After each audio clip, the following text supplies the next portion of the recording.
இறையேசுவில் பிரியமான சகோதர சகோதரிகளே, நமது ஆண்டவர் இயேசு கிறிஸ்துவனுடைய திருப்பெயரால் உங்களுக்கும் உங்கள் குடும்பத்தில் இருக்கிற அனைவருக்கும் அன்பும் சமாதானமும் மகிழ்ச்சியும் உண்டாவதாக. அன்புமிக்கவர்களே, மே மாதம் 15ஆம் தேதி தாயாம் திரு அவை விவசாயிகளுடைய பாதுகாவலர் புனித இசிதோர் என்பவருடைய நினைவு நாளைத்தான் கொண்டாடுகிறது. இந்த புனிதரானவர் ஸ்பெயின் தேசத்தில் 12வது நூற்றாண்டில் வாழ்ந்த ஒரு மிக பிரபலமான ஒரு புனிதராக கருதப்படுகிறார். விவசாயிகளுடைய பாதுகாவலர் என்றும் இவர் அழைக்கப்படுகிறார். அன்புமிக்கவர்களே, பக்தியோடும் விசுவாசத்தோடும் வாழ்ந்த இசிதோருக்கு திருமண வயது வந்த பொழுது திருமணம் செய்து வைக்கிறார்கள். அதனுடைய ஒரு ஆசீர்வாதமாக ஒரு ஆண் குழந்தை பிறக்கிறது. இவரும் இவருடைய மனைவியும் வயல்வெளியில வேலை செய்து கொண்டிருந்த நேரத்துல தவறி கிணற்றில் விழுந்து அந்த குழந்தை இறந்து விடுகிறான். அதற்கு பிறகு இறைவனிடத்துல மன்றாடி ஜெபித்து அந்த குழந்தையை மறுபடியும் அவர்கள் உயிரோடு ஆசீர்வாதமாக பெற்றுக் கொள்கிறார்கள். சிறிது காலம் கழித்து அந்த குழந்தை இறந்து விடுகிறான். இந்த குழந்தையினுடைய இறப்பிற்கு தங்களுடைய பாவ வாழ்வுதான் காரணம் என்று மனம் வருந்திய அவர்கள் அந்த குழந்தையினுடைய இறப்பிற்கு பிறகு தாம்பத்திய உறவில் ஈடுபடாமல் ஒழுக்கத்தோடு இறைவன் திருமுன்னிலையில கண்ணியமாக வாழ வேண்டும் என்று உறுதியேற்கிறார்கள். அன்புமிக்கவர்களே, பின்னாளில் இவருடைய மனைவியும் புனிதர்களுக்கு உயர்த்தப்பட்டார் என்பது வரலாறு. அதற்கு பிறகு ஒரு பெரிய தனவந்தர், ஒரு பணக்காரருடைய பண்ணையில விவசாயியாக இவர் வேலை செய்தார். விவசாயியாக வேலை செய்த அந்த நேரத்துல திருப்பலியில பங்கு பெறுகிற தன்னுடைய கடமையிலிருந்து தவறியதே இல்லை. நற்கருணை ஆண்டவர் மீது மிகுந்த அதிகமான நம்பிக்கையும் விசுவாசமும் இவர் கொண்டிருந்தார். அதே நேரத்துல தன்னுடைய பணியை சிரத்தையோடு செய்து வந்தார் என்று இவருடைய வாழ்க்கையில நம்ம பார்க்கிறோம். பல்வேறு நேரங்களில் இவர் திருப்பலியில பங்கு பெற்று தாமதமாக வருகிற நேரத்துல இவருடைய பணியை, விவசாய பணியை வானதூதர்கள் செய்து கொண்டிருப்பார்கள் என்று கூட இவருடைய வாழ்க்கை வரலாற்றில் நம்ம வாசிக்கிறோம். அன்புமிக்கவர்களே, புனிதத்துவமாக வாழ்ந்து, கடமை உணர்வோடு வாழ்ந்து, விசுவாசத்தோடு வாழ்ந்து, இறை நம்பிக்கையோடு வாழ்ந்து இன்றைக்கு சாதாரண பாட்டாளி மக்கள் மற்றும் விவசாயிகளுடைய பாதுகாவலராக இருப்பவர் தான் புனித இசிதோர்.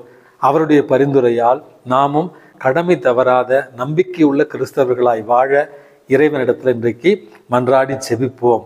அன்புமிக்கவர்களே, இன்றைக்கு நமக்கு கொடுக்கப்பட்டிருக்கிற நற்செய்தி வாசகத்தினுடைய முதல் பகுதியில பணியாளர் தன்னுடைய எஜமானரை விட பெரியவர் அல்ல, அனுப்பப்பட்ட தூதுவர் அனுப்பப்பட்டவரை விட பெரியவர் அல்ல அப்படி என்று சொல்லி கத்தோலிக்க கிறிஸ்தவர்களாக இருக்கிற நாம் இந்த மனித வாழ்வில் தாட்சியோடும் எளிமையோடும் பணிபுரிய வேண்டும் அப்படி என்கிற ஒரு அழகான செய்தியைத்தான் இன்றைய நற்செய்தி வாசகம் நமக்கு அழகாக எடுத்து கூறுகிறது. அன்புமிக்கவர்களே, இன்றைக்கு தாட்சியா, கிலோ எவ்வளவு, விலை என்ன என்று கேட்கிற அளவுக்கு அதிகாரம், ஆணவம், தற்பெருமை, சுயநலம் இவற்றில் நிறைந்தவர்களாகத்தான் நாம் இருக்கிறோம். நம்முடைய தலைவர்களும் இருக்கிறார்கள். சமீபத்தில் மறைந்த ரத்தன் டாட்டா அவர்களுடைய வாழ்க்கையில் நடந்த ஒரு நிகழ்வை உங்களுக்கு உதாரணமாக சொல்ல விரும்புகிறேன். இந்தியாவினுடைய பணக்காரர்கள் பட்டியலில் இருக்கிற அவர் ஒரு முறை இங்கிலாந்து தேசத்தில் இருக்கிற அரச குடும்பத்திற்கு ஒரு அரச விருந்திற்கு அழைக்கப்பட்டாராம். அதற்கு ஏற்றுக்கொண்ட அவர் பிறகு கடைசி நேரத்தில் தன்னுடைய வளர்ப்பு நாய் உடல்நிலை சரியில்லாத ஒரு காரணத்தினால் அரச குடும்பத்தினர் கொடுத்த விருந்தையும் அவர்கள் கொடுக்கவிருந்த அந்த கௌரவ விருதையும் புறந்தள்ளிவிட்டு தன்னுடைய உற்ற நண்பனாக இருந்த அந்த வாயில்லா ஜீவன், அந்த வளர்ப்பு நாய்க்காக அந்த விருதையே வேண்டாம் என்று சொன்னாராம் அந்த தாட்சி உள்ள எளிய ரத்தன் டாட்டா என்பவர். அன்புமிக்கவர்களே, இந்த ஒரு செய்தியைத்தான் இன்றைக்கு உங்களுக்கு செய்தியாக பகிர்ந்து கொள்ள விரும்புகிறேன். இயேசு கிறிஸ்து தாட்சியோடும் கீழ்ப்படிதலோடும் தந்தையாகிய கடவுளுக்கு ஒரு உற்ற மகனாக விளங்கி நமக்கு மீட்பை பெற்று தந்தது போல ஒவ்வொரு கிறிஸ்தவனும் தாட்சியோடும் எளிமையோடும் பணிவோடும் நம்முடைய அன்றாட வாழ்வை இறைவன் திருமுன்னிலையில நாம் நடக்க வேண்டும் என்பதைத்தான் இன்றைய மன்னா செய்தியாக உங்களுக்கு கூற விரும்புகிறேன்.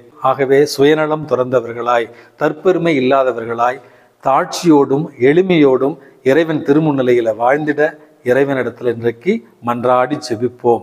எல்லாம் வல்ல இறைவன், தந்தை, மகன், தூய ஆவி உங்களையும் உங்கள் குடும்பத்தில் இருக்கிற அனைவரையும் நிறைவாக ஆசீர்வதித்து பாதுகாத்து வழி நடத்துவாராக. ஆமேன்.